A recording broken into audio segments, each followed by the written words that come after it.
মাইজভান্ডারী তরিকার প্রবর্তক গাউসুল আজম শাহ সুফি সৈয়দ আহমদুল্লাহ মাইজভান্ডারী কদ্দসিরহুল আজিজ এবং তদীয় খলিফায়ে আজম হযরত সৈয়দ গোলামুর রহমান বাওয়ান্ডারী কদ্দসিরহুল আজিজের দুই মহান আধ্যাত্মিক মহাপুরুষের রক্ত ও বেলায়েতের যোগ্য উত্তরাধিকারী হলেন সৈয়দ দেলোয়ার হোসেন মাইজভান্ডারী কদ্দসিরহুল আজিজ।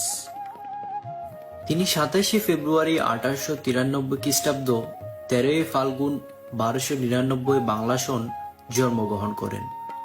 তার পিতার নাম ছিল শাহ সুফি সৈয়দ ফয়জুল হক মাইজভান্ডারী কদ্দসিরহুল আজিজ ও মাতার নাম রাশেদা খাতুন।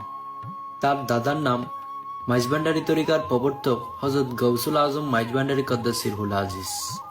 দেলোয়ার হোসেন মাইজভান্ডারী কদ্দসিরহুল আজিজের নাম রাখেন তার দাদা হযরত গাউসুল আজম মাইজভান্ডারী।